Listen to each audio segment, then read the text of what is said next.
Good morning. It is March 14th, and it's time for the weekly recap and update on things that I covered this past week.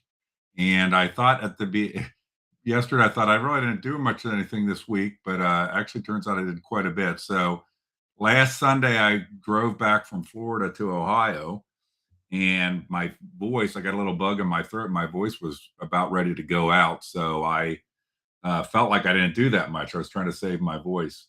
But I actually did. So let's get right into some of the updates. If you have any comments or questions about anything, feel free to put them in the chat, and then I'll try to address those at the end relating to different things that I've covered or what you think I should cover. Before I get going here, I just want to say that I get a lot of people that reach out to me, and I've always had the view to basically try to engage myself in addressing things that I think are wrong, where I don't think anybody else will address them if I don't. And I'm just one guy, and I'm glad to be who I am. I'm glad to be at the level that I am. And I just want to tell everybody that reaches out to me, I am really sorry that I am really kind of unable to address all the things that people bring to me. It's just every day I feel terrible about it because I don't want to, I've always tried to stretch myself as thin as I can to cover the things that I think, but I just can't. I just don't have the bandwidth, and I just can't. And it's an interesting time for me because there's so much stuff that people ask me to follow up on, and I think there's a lot of things that should be being followed up on. I just don't have the physical time, literally, to do it. I spend about as much time as I possibly can on this stuff because I feel like it's so important, and it's not about money. It's not about fame or anything like this. It's about that there's things that are wrong, and those things should be, somebody should bring them up. And one of the biggest wrong things you'll find me talking about is, the hypocrisy of people in prominent positions, or the corruption of our government officials, or the idiocy of our government officials, which sometimes, whether they're corrupt or stupid, doesn't matter. They make bad decisions. So I just want to offer that apology. I know I've said that kind of stuff before, but this week I'm looking at stuff, and the people that message me or leave messages, I'm very sorry that I can't follow up on a lot of things. So let's get into it. So what did I cover? One of the things I want to hit on that I think is really important is that Derek Myers and I actually call him Crazy Derek. Okay, has finally started a little bit of a newspaper for Claremont County, the Claremont Guardian. If you followed me, a year ago, I was talking about there being a new newspaper, and this is what I was talking about. It just took longer than expected, but you can see he's building this, and Derek is a very odd guy. Has a lot of baggage with him, but he's also kind of like an idiot savant in terms of being able to do this kind of stuff. So you see already when he isn't even running yet, getting this going yet, is that he is already better than any other news source in Claremont County. So this is the Facebook page for it. And let me go to the website as well. So there's a Facebook page and a website for the Claremont Guardian. And so I'm glad to work with Derek. He's not an elected official in our area, but he is a person that at least will, it's kind of like, the polished people aren't doing this stuff. Derek is, and we need to have real journalism in Claremont County. And I think Derek will do a lot to move that forward. I frankly don't understand how it's possible for the Sun to survive. They lost probably their biggest advertiser, the Jungle Gyms, and so I just don't really understand how the Claremont Sun can even survive. It's such a joke paper. But anyway, at the Claremont Guardian, so check it out. Like their Facebook page. Derek's also curious too because look at this Facebook page here. It's got 65,000. I don't know that I trust this. 63,000 followers when it just started and only has like 4 posts. I don't know about this, but it's just interesting to me. But Derek, every time Derek does stuff, it has these huge number of followers that you're wondering, where do they come from? Okay, so let's get into other stuff that I covered. So the Claremont County auditor race, there's 2 people running. Greg Gentile, the handpicked successor of Linda Fraley, who was a part-time employee until about a year and a half ago. has only a year and a half of experience, no auditor experience whatsoever, no experience in an auditor's office other than a made up job. And John Becker, who is running for auditor, there was no endorsement by the Claremont GOP. Anybody knows me knows I'm against primary endorsements by political parties. I think that the political party is supposed to run the fair contest. But John Becker was then endorsed 100% by the Union Township Claremont County Republican Party, which is the biggest township in the county, and he lives in Union Township. But he's got his detractors. You know, it was so lopsided that there's a few people that clearly would be on that same committee. Michael Logue and Jean Hirschauer, Linda's sister, are on the committee, the Union Township Committee. They didn't even show up. Michael Logue never shows up. And he says stupid ass things like, you know, he looked at the agenda and he felt that spending time with his kids was more important. So that's the first thing I wanted to hit on was the endorsement of John Becker in that auditor's race. I can't see how anybody would support Greg Gentile, but I've tried to interview Greg Gentile. If you've watched, he always just runs away if I try to ask him a question. And I try to ask people very fair questions, regardless of my personal opinions. I think I'm very fair with people. And Greg Gentile is kind of a gutless coward that runs away, and Mama Linda is the reason he's running and his only hope. And we'll see how that race plays out. I was in Columbus this week, and I happened to be there on the day that Adam Byrd's bill for disallowing NDAs on certain elected officials. Let's watch the beginning of this because I like making jokes with Adam Byrd because he's such a stiff guy. Here, I mean that in a positive, loving way. Here we go. I wanted to be here. I know it's a big day for you. You think about things like your marriage, the birth of a child, and introducing a bill here for not allowing NDAs. Which of those ranks highest? Family comes first. I'm going to get him laughing some more on camera when I interview him. But thank you, Rep. Byrd, for talking to me. Yes, sir. What's funny about Rep. Byrd is I feel like he's always afraid that I'm pulling some trick on him or something. I don't know. He always talks to me, but I don't pull tricks on people. If you're not talking to me and you run away, I don't pull a trick. I chase you down. And that's not a trick. That's a guarantee that I'm going to do that. But it's funny. He's always like, you know, he's very, I appreciate that he always talks to me, but I feel like he's always afraid that I'm going to pull some stunt on him or something, which I don't do. If you notice, Dylan Blevins is good at telling people that the best thing to do with me if I'm asking you questions is just answer the questions. That when you do that, I'm very fair. But if you don't do that, I'm probably going to chase you down. Okay. So that was the introduction of the bill. I was not at the actual hearing where they introduced it because I was in a appeals court hearing. Maybe I'll go down. I'm going to go down and show that one next. So relating to Hicks for a Better Claremont versus the Ohio Election Commission, now the Election Integrity Commission. And if my computer catches up here, I'm trying to flip the scene to show it. There we go. I had a case. I was targeted to get mark me up with a campaign finance violation that to me was 100% bogus. I'm very disliked by the Ohio Election Commission. I was 7-0 at the time that this took place before them, including the Alan Freeman case. And don't ever have an illusion that these people that are on these, like the Ethics Commission, the Election Commission, that they want to have cleanliness or purity in the way these things work in Ohio. They don't. They're just basically a facade to make you think that there's some sort of oversight of this stuff.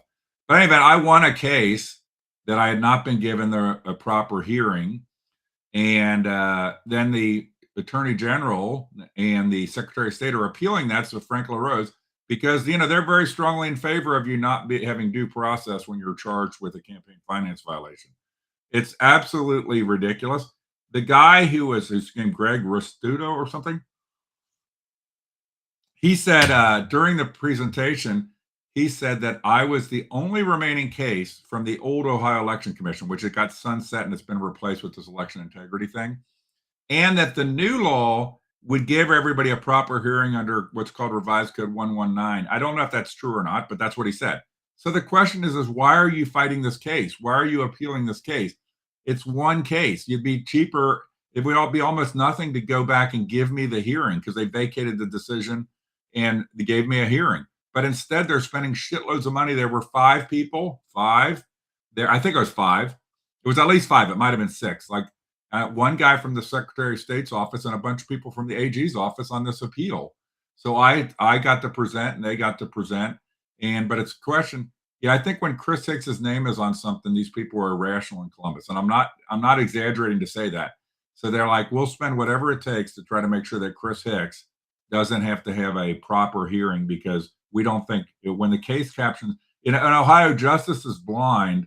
But if Chris Hicks's name is on the case caption, she puts her blindfold up a little bit so she can see that case caption on there. It's just a complete waste of money, but it's the way it is in Ohio. So we'll see. Now they just wanted it to be remanded back to the trial court, where I won, which is the common pleas court. Okay, so now I'm going to go back. So I was in Columbus for that also. Hey, I'm going to get these out of order, and then I'm going to get confused and I don't cover everything. Also, when I was in Columbus, I had a good time chasing down these lawyers, who profit off of screwing you. Okay. And on these data centers and stuff like that. And let's see, when I keep clicking to change so you can see what I'm looking at, and it doesn't want to cooperate. Okay, there we go. So let's go back and listen to the very Caleb Bell. I'm sorry, I can't hear you. Do you have a recording? No, but I called him this morning. I'm a reporter from Cincinnati, here to ask him about his data center practice. But I can barely hear you. All right, there's a very friendly person working for the people of Ohio. I'm here in Columbus, Ohio. That's Bricker Graydon's office. I went to there and Voorhees' office, and these people are just scum of the earth. They're making money, probably living in nice houses and stuff off of you, the taxpayer, and they're screwing you. And and the Voorhees guy, he would work for the clients like Amazon, but he's still screwing you because he should be an American and he should believe in consent of the governed, not, how do we hide things from the people? It's disgusting to me. Let's put a few things together real quick. The testimony, there'll be proponent testimony for Byrd's bill for no NDAs at some point, hopefully soon. But it could be just kabuki theater and they're not really going to move the bill forward. But let's assume that there's going to have some sort of proponent testimony. And all of these places have sidewalks in front of them where Voorhees and Brickers are. So what I say, and I'll be glad to be a part of it, coordinate it, what have you, is the group of us, we should rent a bus to go to Columbus, to go to proponent testimony, and at the same time protest in front of both the Bricker office and the Voorhees office, and do a press release, get some media there, and talk about these fucktards, okay? And these lawyers that won't talk to the press, but are making money off of the citizens by basically screwing the citizens. So that'll be an option to do when that proponent testimony comes. If that comes soon, it'll be a great time to do it at that point in time. The other thing I did is I stopped on the way back in Lebanon, and I took a walk through Brody Conover's neighborhood. So Brody Conover, to me, is completely without a moral or ethical compass. And so I walked through his neighborhood just to say, hey, look, this is where he lives, and how would he react if his neighborhood? See, the funny thing is he'd probably be all outraged. I walked through his neighborhood. Well, he's okay with fucking over your neighborhood, but he doesn't want any attention on him. No, it's not going to work that way, homie. Don't play. So these people need to be held accountable, and we need to expose and talk about things like that would never let these things happen in their own neighborhood, okay, or around their own neighborhood, but they're glad to do it, fuck over you in your neighborhood. So that was the other thing I did. I also went to the Bricker office in Lebanon, where supposedly Brody Conover practices out of. Okay, so I kind of took these things a little bit out of order because they kind of go together certain ways. I want to have one other thing that's, I think, data center-ish related. Okay, let's go here. I'm taking these things all out of order from the way I put them. Paul Riley's, this is a Paul Riley video. Let me put it up here. But Commissioner Barry Woodruff, I actually thought Commissioner Barry Woodruff from Brown County was a good guy. We testified together for something called the Work Act to make people have to show up at work. Elected officials show up at work, which a lot of them don't. But this guy, like, voting to get rid of streaming, fuck you, Barry Woodruff. What a fucking piece of shit. What a complete piece of shit. And this whole, like, I don't know why. Let's get this to play here. I am not willing to participate in live streaming. I am not willing. So first off, fucktard, dumbass. Let me let it keep playing. I'm gonna react to his fucking bullshit. I am not willing. I'm sorry, you're fired. Get out of here. If that's part of my job, it should have been put in the remote communities, and all this has done is caused disruption in those communities. They've solved nothing. And I'm not willing to participate in it. I'm just not going to do it. So everywhere you see this guy, fucking put your camera phone in his fucking face. It's legal. Fuck him, okay? So just to react to this, he says, if they should have put it in the job description, Barry, you're fucking moron, okay? So the Ohio Revised Code allows anybody to live stream, anybody to film things. We're a one-party consent state. Here's what I tell you, everybody. If you ever have any discussions with Barry Woodruff, put him in the fucktard, crooked shit, piece of shit category. Record him. Record him everywhere he goes. If you walk up to him, turn on your phone recorder. Record him. Put a camera in his face. Record him. It's completely legal in Ohio. He is an elected official. Frankly, he should fucking be gone. He should be gone. We should have a protest in front of his house. Resign, dumbass. I mean, it is absolutely absurd that in 2026, you have some fucking goofball. I mean, literally a goofball that clearly he's corrupt because he doesn't want exposure because it doesn't do any good for the citizens to know what fucktard Barry Woodruff are doing. So everywhere, you need to tell him everywhere he is, everything he does. If you're around him, record him. Record him. Now, remember, I'm going to tell you about how one-party consent works. You could film him. You could stay on the street in front of his house and film his house. There's nothing illegal about this, okay? He could trespass you off his property. So when you record people in Ohio, it's a one-party consent state. You can record anybody you want, but here's the way it works. I just want to make sure that nobody gets in trouble or does something wrong. One-party consent means that you're somehow engaged in the conversation. So if you walk up to him and you're talking, or you walk up and you're within the circle of people talking, you can record. Now, what you can't do, you can't, for example, put a recording device, on his table at dinner in a restaurant so you can eavesdrop on him where you are not part of the conversation at all, but you are recording him. But when you have any claim that you're involved in the conversation, you're in earshot, you can record him. He needs to know that everywhere he goes, everything he does, that people around him are going to try to record him, okay? And they're going to record him, and if he says something fucking stupid, it's going to be on the internet in seconds. This is what this guy is afraid of, and trust me. By the way, you can record me everywhere. You can record me. I could care fucking less, okay? Because you're going to see I'm an authentic person. I'm not going to be saying shit different than I would normally say out in the open.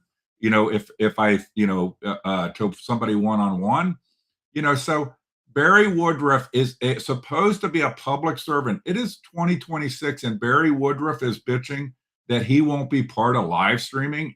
What a piece of shit. By the way, Tony Applegate, the two people that voted to get rid of live streaming that just started were Barry Woodruff and Tony Applegate. We already know Tony Applegate's a piece of shit, right? I mean, Tony Applegate's a piece of shit completely.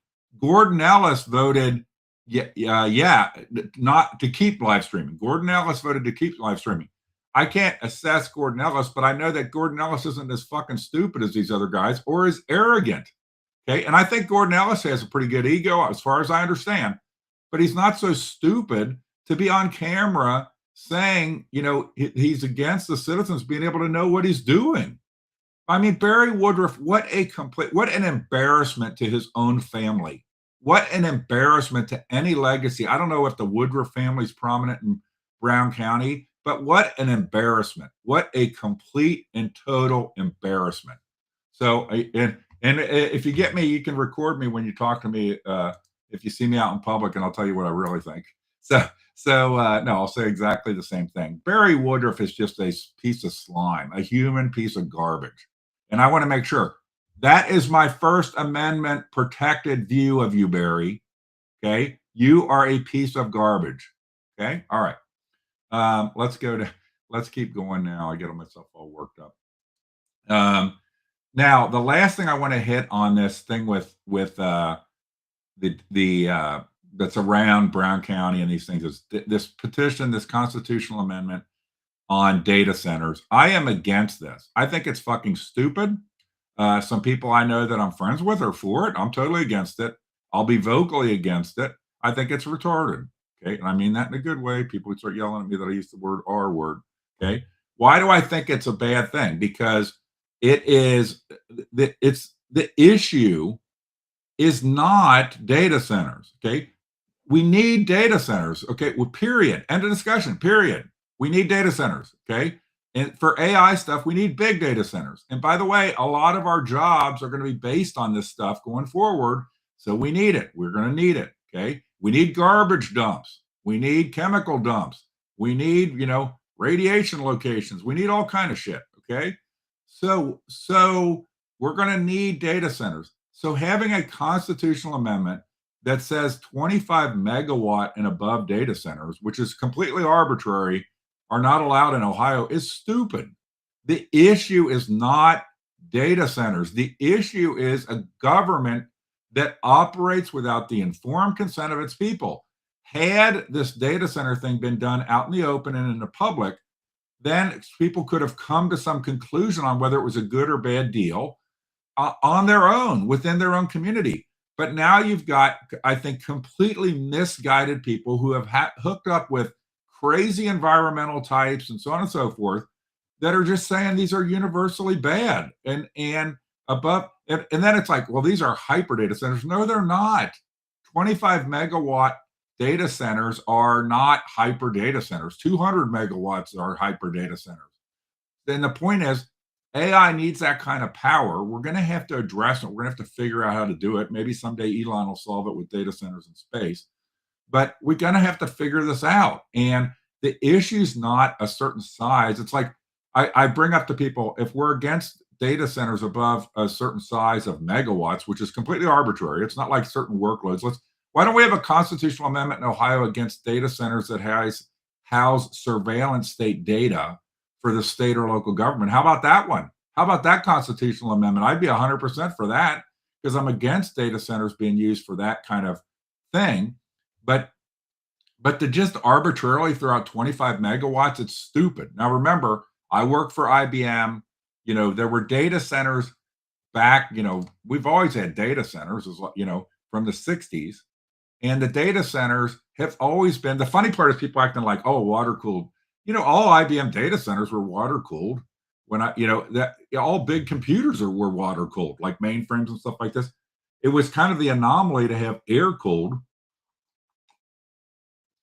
because people thought they could do it with like Sun Unix servers and stuff like this. And they found out it doesn't, you need water cooling because the things generate too much heat. But I just think it is totally misguided. It is totally, and then I get told, one of the things that I kind of lost my train of thought as I went through it. And I said to people, well, okay, so big Walmart stores have destroyed, small mom and pop retail in Ohio. So why don't we have a constitutional amendment to outlaw retail stores above a certain square footage in Ohio and kneecap ourselves? Okay. So now everything will be through Amazon. It's just, I'm just couldn't be more against this idea of a constitutional amendment to regulate the size of data centers. I can't be more disappointed in people involved with this that I know, trust, and respect, that it's not a constitutional amendment about government transparency or public records or integrity with the people. Instead, it's about a size of data center. Talk about a shiny object squirrel distraction from the core issue, because the core issue here is government operating in secret from its own people. And we're letting ourselves be distracted into this nonsense about the issue as a certain megawatt of a data center. Frankly, I live in Claremont County, and where Beckjord was, I'd love to see a mile long of data centers there, because it's an ash, thing right between the river and 52. It'd be a beautiful place for massive data centers right there, I think. and we need them. And by the way, somebody said to me that, Florida has something against data centers. I went and looked it up, and I didn't find it. What I found was there's things that have to do with large load electric requirements and certain approvals needed for that. Now, I might be missing something. I look really quick, but I said to him, like, I know something about Florida, and Florida being an effing stupid place to have a data center because of hurricanes. And Florida has a lot of water issues. Water is rationed in a lot of places in Florida. Versus Ohio having shitloads of water is one of our natural strengths. It's one of our natural strengths. So do I want water polluted or no? But I think businesses that require massive amounts of water are one of the things that we should be looking for. And because we can offer massive amounts of water, but by comparison, Florida is a tourism state. Why? Because they have massive amounts of sunlight and they have massive amounts of warm weather all year round. We don't have that. So we're never going to be so if we try to chase Florida like tourism, it doesn't work because, as you know, our theme parks have to be closed in the winter. So they're only open half the year. So anybody that invests in that kind of tourism only is getting a half a year use out of it. And so we have, each state has their natural strengths. And one of our natural strengths is that we have an abundance of water. And so I'm not saying we should pollute water or anything like that, but we need to appreciate that industries that require water are the exact kind of industries that we should be recruiting. Of course, we should do so in a way that is safe, right? And I also think we should be a hub of electricity generation. We should be an exporter of electricity in Ohio and not an importer of electricity in Ohio. So that's my last thing. I know I'm rambling on here. But on this particular issue, but I just really think it's misguided. And I think people sitting at tables collecting signatures on this should be embarrassed because it's such a distraction from the core issue. You got over here people collecting signatures sitting at tables, when over here you have Barry Woodruff saying, don't record me in a meeting. Okay. Which one of those is the real problem? It's not the 25 megawatt data center. That could be a problem if it's not properly done. But the attitude of an elected official to not want any public scrutiny, that is absolutely the number one problem. Absolutely a much bigger problem than anything that is about a particular size of data center. Okay. So I got two other things to cover. Then I'm going to go into comments and looking at comments. One of them is there was a hearing in the Jason, Nicole, and KB Babinet case against me and I think 6 other defendants, claiming that they were defamed and so forth. And I'm sure I'll get blamed. That's Jason Babinet down in the lower right there. I had set up my kind of matrix camera, 360 camera in there in the courtroom. I'd requested permission to record, and I had done that before the Babinets or anybody showed up. So I never moved the camera. So he sat down right in front of the camera. So I'm sure I'll be blamed for this, that he's on camera, but I never aimed the camera at him. He sat there. So I recorded it all, and you can watch it. And it was interesting because this guy that's at the podium right now, Ted Cummings, was the original lawyer for the Babinets. And he basically stood up there and admitted that he was not competent in the area of law involving defamation and so forth. And he had filed this lawsuit based on being a friend with Jason Babinet from some prayer group. And then the Babinets wanted, this was a hearing for SLAP, which is for Brittany Thomas. And so Brittany Thomas is a parent who reported concerns about potential issues in the program. And now she's getting sued.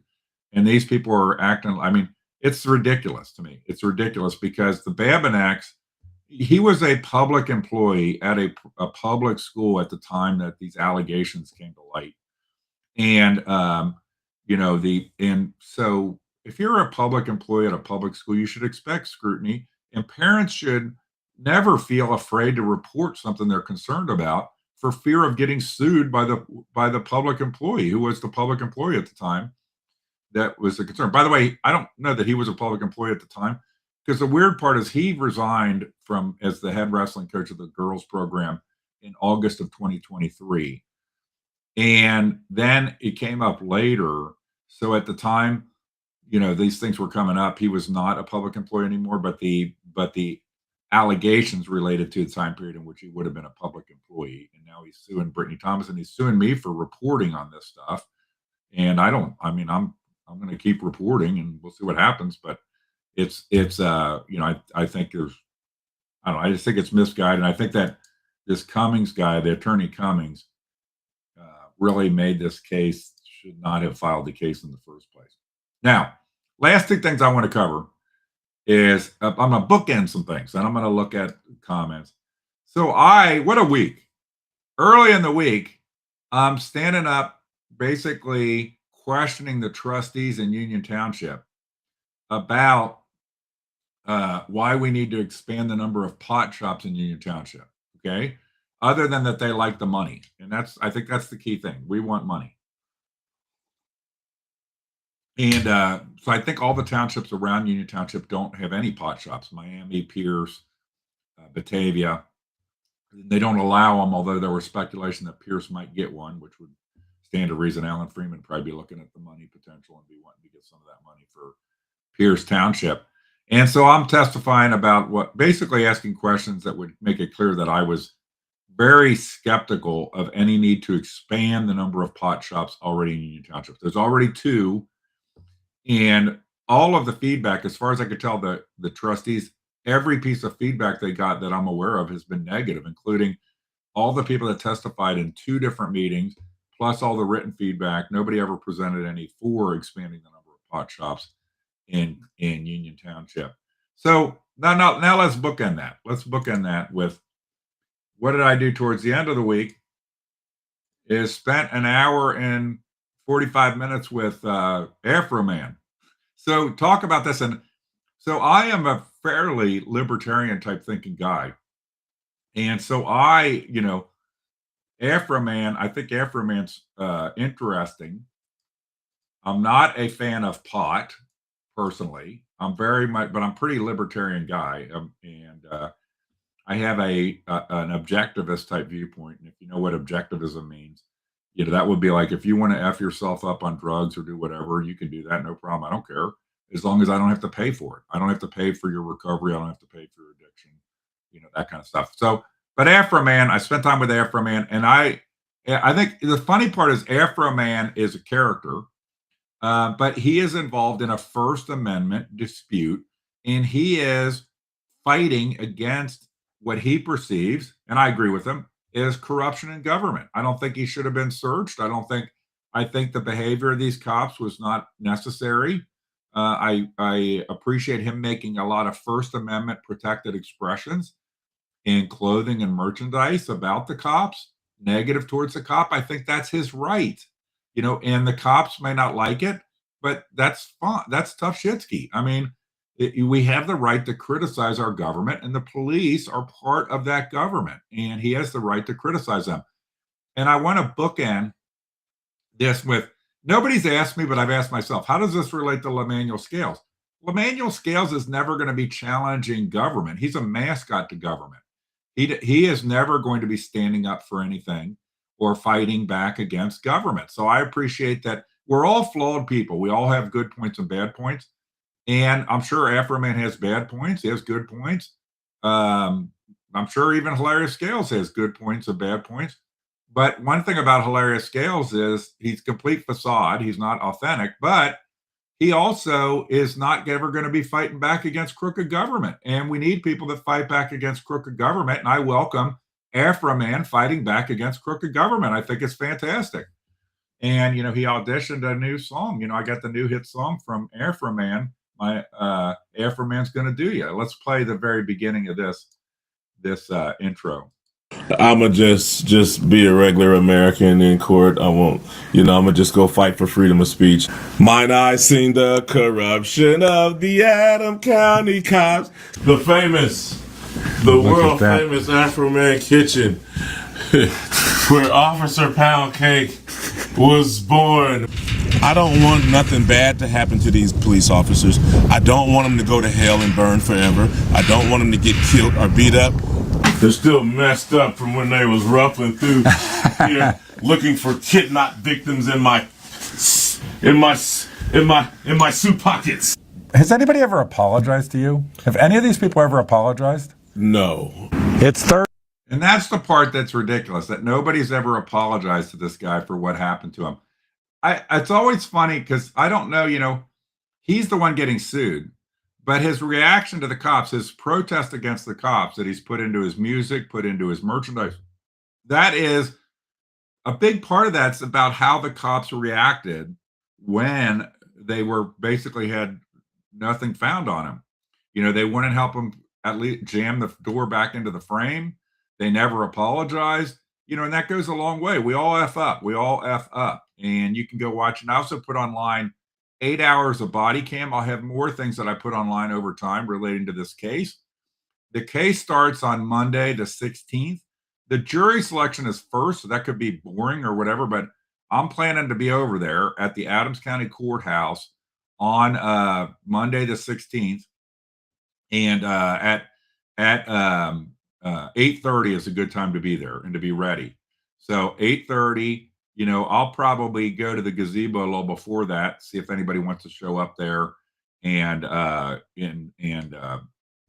talk any. But 8:30 on Monday the 16th at the Adams County Courthouse is the Afro Man trial begins. And remember, it's the cops individually. It's not the sheriff's office. The cops suing him for putting them in a false light and using their likeness in basically his protest merchandise and music. And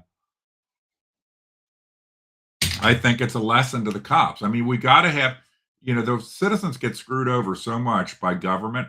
The cops need to get, I'm nothing against the cops. I'm totally support good cops. Is they just need to understand that when you get involved in something like this and you chase down a warrant that was a search warrant that was not probably worthy of being executed, and then it blows up in your face, tough shitsky. That's the price you pay. I mean, and you shouldn't have, maybe don't do it. Maybe you got to learn a lesson rather than sue people. I had, for what I'm going to do next week, I got the Afro Man trial, and every week it's like, I got like probably 5 or 6 things I have video for that I've never put out. And then I have some things that I've been kind of waiting to go do and check on and check out. And I'll probably try to do some of those this upcoming week. But I got a shitload of paperwork. Remember, I got 2 lawsuits against me for reporting on the Milford girls wrestling program allegations. And I have to do paperwork associated with those. So a lot of times when you don't see me doing stuff online, it's because I'm having to do paperwork on something going on. So that's the gist of, that's the quick update. Now let's look and see what comments, we have here of anybody.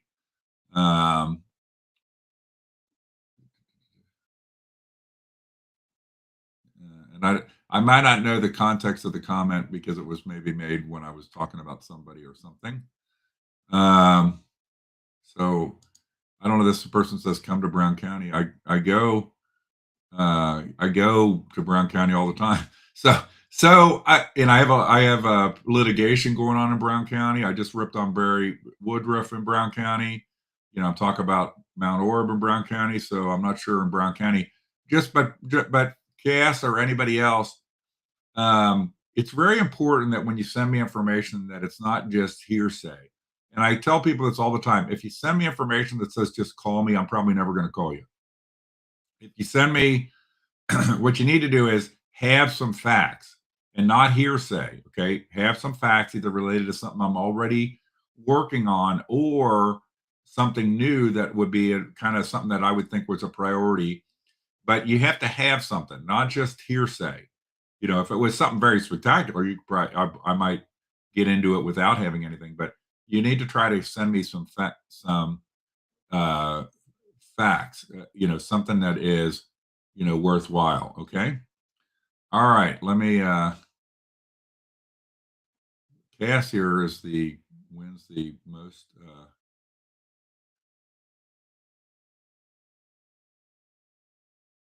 got a lot of comment here. All right. Let's see what else we've got here. Okay, so it should be, I agree with this. A data center probably shouldn't be in a residential location. I don't know enough about data centers, like a small, if I had a data center for a company or something like that, it probably would be somewhat innocuous, but these things get huge and so forth. I don't know about this But I agree. I mean, here's the key thing is, had the process been open and transparent relating to data centers in any of these places from the beginning,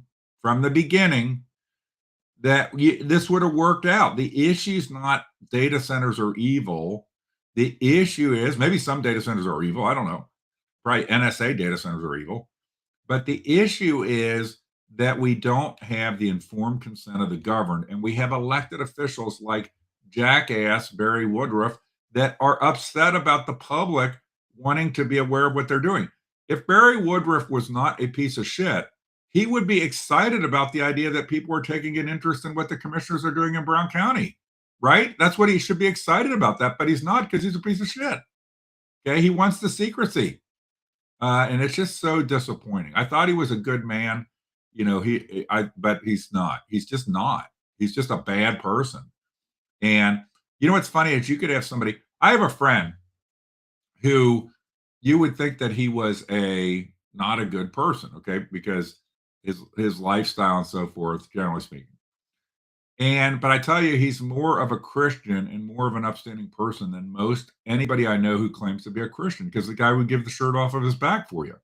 He would help people. He makes fun of a lot of situations, but he's a honest man of character who wouldn't do bad things to people, wouldn't screw them, wouldn't do this. And a lot of these people, like a Barry Woodruff, would gladly screw you up ears.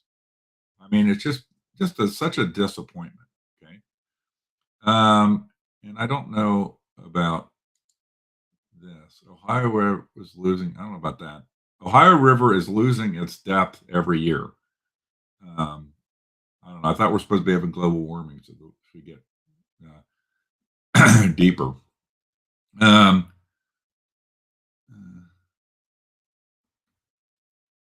So I don't know. This is probably about Florida. They have to use fresh water like we drink. That's true. But Florida has fresh water, Jimmy. I saw Jimmy's like salt water. So Florida has fresh water. Where our condo is surrounded by water, and it's under water rationing for like watering your lawns and stuff like this, because Florida doesn't. What's so funny is Florida, the government. I'm fascinated by it. Like Florida doesn't have townships and stuff like that, but Florida has water districts that are above counties. Like so many counties will be in a water district. And the water district has a lot of control over water things, because in Florida, water is a big deal. Because you have demand for water from residential to things like golf courses to farming. And there's only so much fresh water in Florida. Ohio has an almost unlimited supply of fresh water. And I told somebody, I remember when I was a kid, I went to Buckeye Boys State. If you don't know what that is, you should look it up and learn about it and send your kid to it if you can get them in. Buckeye Boys State or Buckeye Girls State. So Buckeye Boys State, the governor, Dick Celeste, who was a Democrat, spoke to us when I was in high school. And one of his things was that Ohio had an almost unlimited supply of fresh water. And that was one of our natural strengths. And we needed to have industries that were water dependent industries that we could offer an almost unlimited supply of fresh water, and other places couldn't. And that was a good point then. It's a good point now. And I said that to somebody and they're like, well, he was a Democrat. And I'm like, I don't care. He was right. He's correct. Okay. Robin says, don't data centers. I think what happens is failure to have proper. It says the comment is, don't data centers end up raising electric bills for the common people? Well, Trump just signed some sort of order about this. I think what's happened is the electric utilities have not kept pace, and we know this. This is intuitive. We shut down all the coal plants in Claremont County. Do we not realize that this means that we have less electric, and it's a supply and demand thing? If the electric utilities don't produce enough electric, we have an issue. That's why a lot of these data centers now are wanting to produce their own electric, and they want to go down that path with small modular nuclear,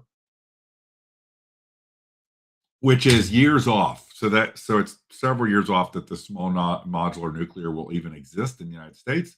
It does exist in Russia and China because they are ahead of us. By the way, a lot of Asia is ahead of us on a lot of things. And I'll go into a quick tangent.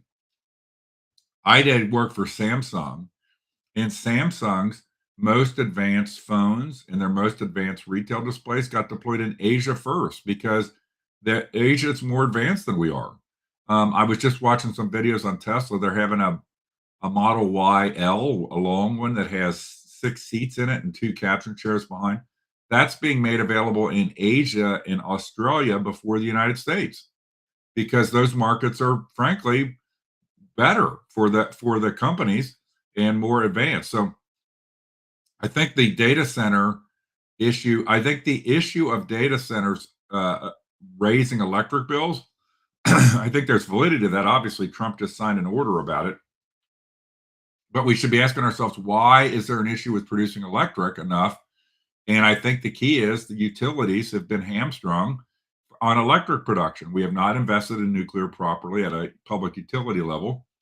We have shut down a shitload of our energy production in coal plants, and we have not brought on capacity to fill that. And so then when there's a demand increases, obviously the utilities can try to charge more. And here's what happens is you get to a point in any business where your cost of production is high at first when you're at a low volume.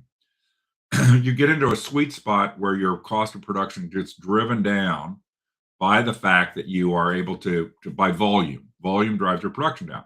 So, but you get to a certain point above that volume, if you haven't adequately addressed it, that your cost actually goes through the roof. And I think this is what's happening with public utilities. So they have a certain, let's say they're getting a lot of energy off of solar now. And so that energy is, let's say, cheap, but relatively speaking, let's say that's cheap.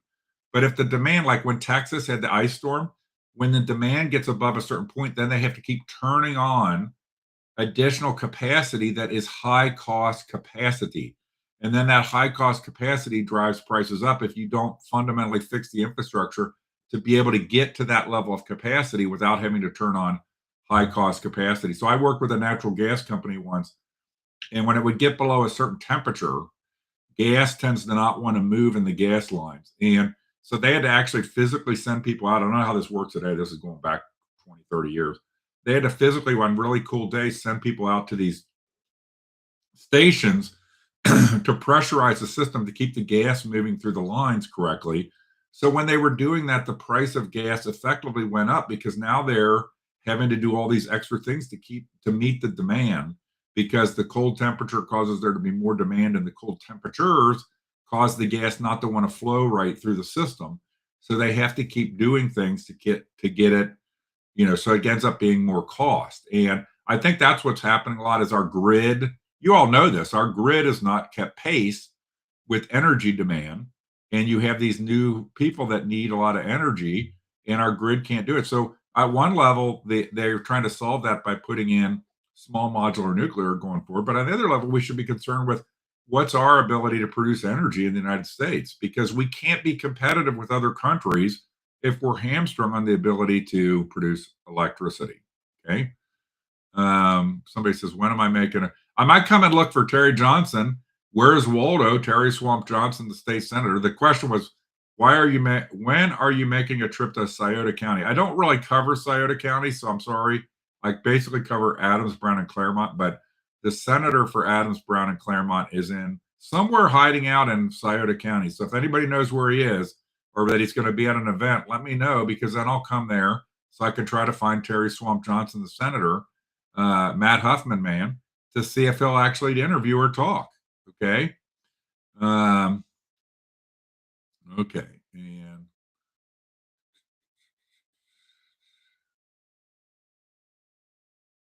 so Jimmy Scott says here, tax break is my main reason for not wanting to accept a data center. Then American ways pay your taxes. We don't get no breaks. Okay.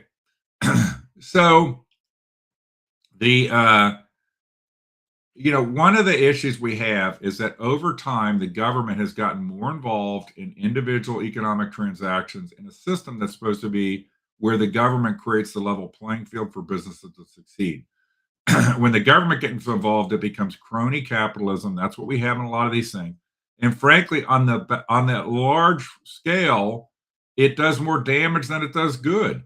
Ohio is worse off for having things like Jobs Ohio versus by having more of a level playing field. Now, our whole country is. So Ohio may not be, if we could fix it, it's a country issue. It's that the government has moved us, and I blame Republicans for this. They've moved us towards a crony capitalist system where the government is involved in incenting certain type of business and things. Like put in windmills, do this, do that. And the government shouldn't be involved in that stuff. They should create the level playing field where everybody can prosper. And so these tax breaks behind the scenes, here's the biggest issue. I think there are legitimate times to give incentives. Like, for example, should the government incent people to, say, build a bunch of data centers where the old Beckjord plant was in Claremont County? The answer to that would be I'd be all for it. I would be all for it because it's a brownfield that needs remediation. So part of the deal is we're going to incent you to build something there, but you take responsibility for what remediation needs to take place. It's a win-win. Remember what I can say, because I learned it from Ken Geis, what makes for good economic development where you'd have some sort of, now Ken Geis actually doesn't do a lot of incentives, but he doesn't do tax abatements this way. So let's come back. He would do it, but he'd get the money back on the flip side in a pilot payment. So the things that would make for good economic development: creates notable new jobs, okay, creates a dramatic increase in property value that becomes taxable quickly, or third, creates pays for public infrastructure you would not otherwise be able to afford. So those three things are some combination of those three things. And I'll give you the example of a terrible example is anything David Painter, county commissioner in Claremont County, has ever been involved with. So FC Cincinnati facility in Milford, no new jobs to speak of. Maybe there's a groundskeeper or something. No increase in taxable property value. It's owned by the Port Authority, so there's never any tax. No new infrastructure. Terrible. Let's use TQL as an example. Notable increase in taxable property value in Union Township. Paid for the infrastructure of the whole Ivy Point area. Notable new jobs. Okay, so there are the right things where you can create the incentive. Now, generally speaking, a lot of times, what that incentive is directly proportional to results. For example, a JED, I don't want to go too deep here. A JED is where you can have an income tax on people in a township location. Now, Mount Orab can have their own income tax, it probably does. But for example, TQL has a JED. So all the people that work at TQL have to pay a 1% income tax. TQL gets a kickback off of that income tax, okay? That's an incentive. Okay, now hold on a second. Is that bad? Why would we give TQL a kickback on income taxes? Well, let's think about this. Now, the more jobs TQL creates, the more kickback they receive. Boom! Good idea.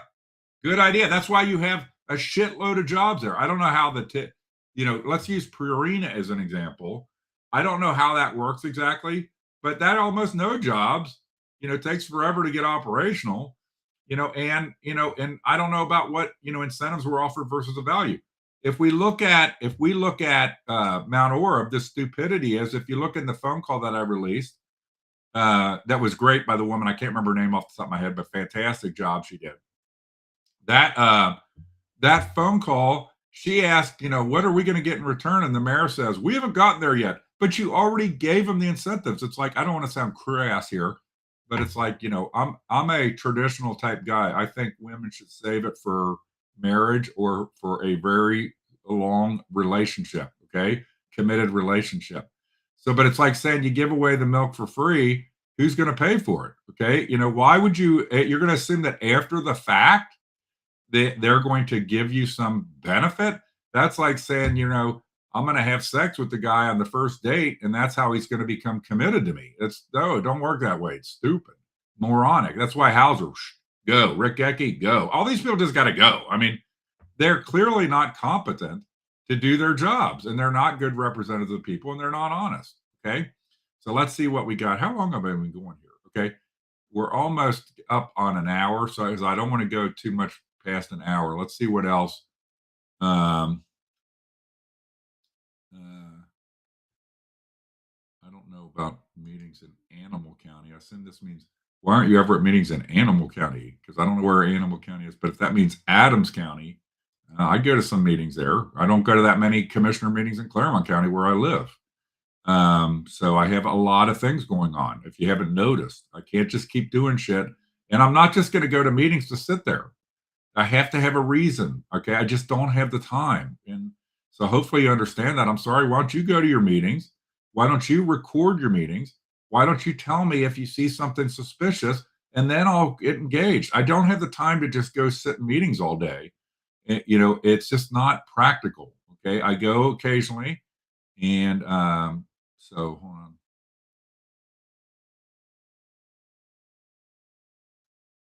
Okay. So there's something about, I think I shed a lot of transparency on people, leaders who are playing dumb. I just did so for like 15 minutes on Barry Woodruff, and on Hauser and on Rick Gecky. I think I'm pretty good at shedding light on leaders who are playing dumb. And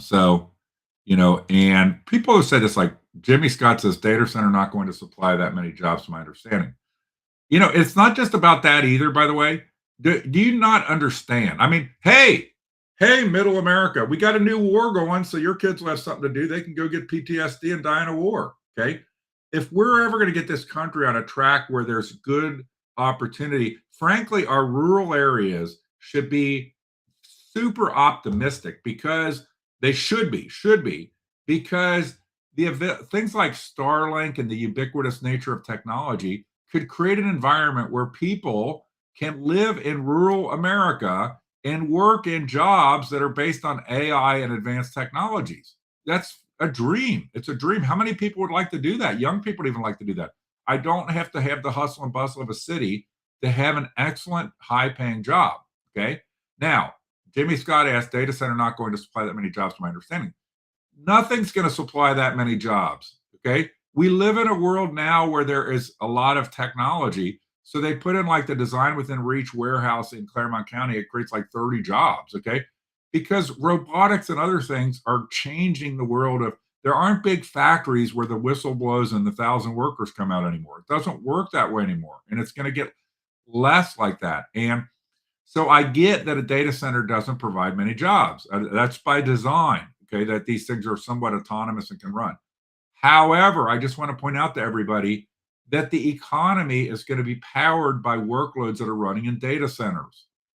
Let's use something, Salesforce.com, for example, okay? That's a data center hosted application that's used by a lot of companies. A lot of people are consultants around Salesforce.com, use Salesforce.com, so on and so forth. I always get a kick out of people saying they're against data centers using Facebook and X to say that they're against data centers. Those are data center hosted applications. So they don't have the data center itself might not have that many jobs, but we got to realize that our jobs are going to be powered a lot of cases by workloads that run in data centers versus on individual PCs and so forth, or on computers within an individual company. And so these things, we have to kind of get the balance. Like if you could do everything you can do on AI without needing data centers at all, fantastic. I'm all for Elon putting them in space, and I'm sure that's what he's going to do, and I'm sure he'll blow it away. And that's why I think a lot of these things will become albatrosses on the ground, because it'll end up being something that's extraterrestrial per se, up in orbit in this. But we have to understand that the data centers are the technologies and data centers we're using for everything, whether we know it or not. And think of how many big companies are using, for example, Walmart probably uses some AI shit to replant, that could be hosted things. Okay. All right. Let's see what else we have here.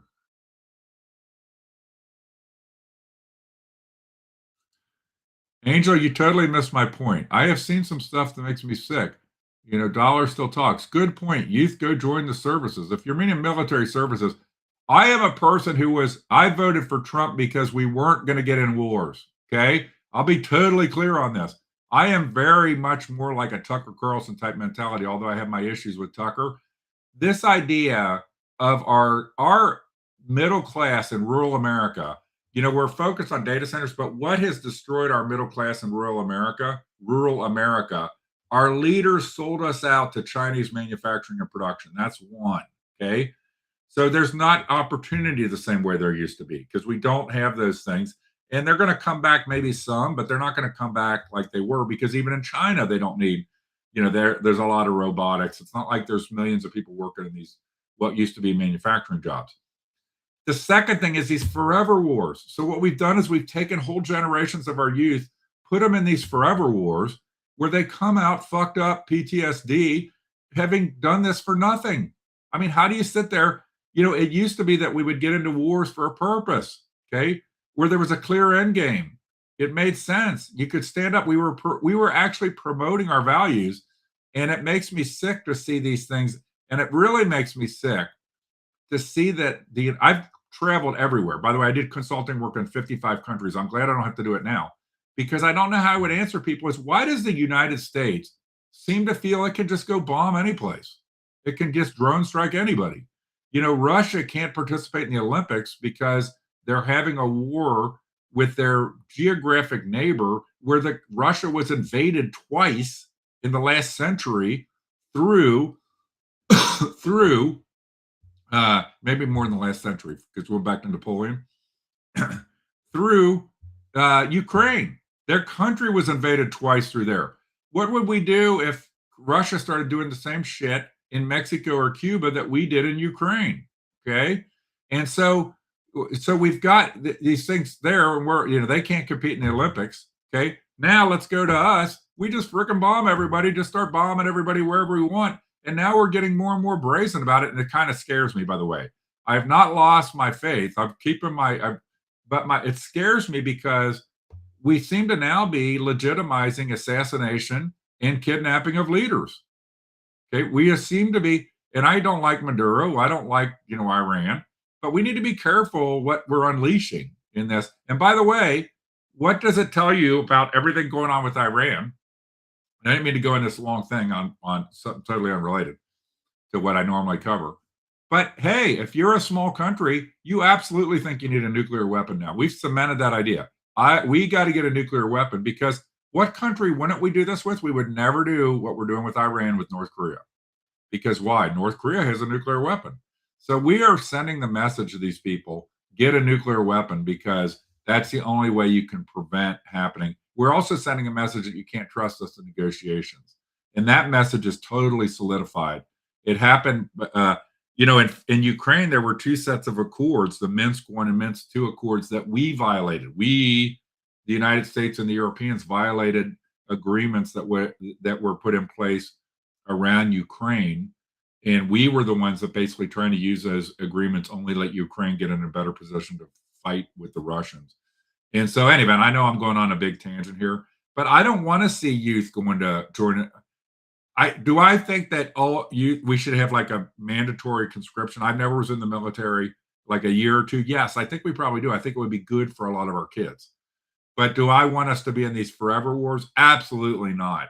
And I'm getting at the point of, we've traded in the hinterlands of our country, what was a certain type of manufacturing that would exist in those places and a certain lifestyle for a lot of depression sometimes, and in a world where we send our kids off to these forever wars and fuck them up.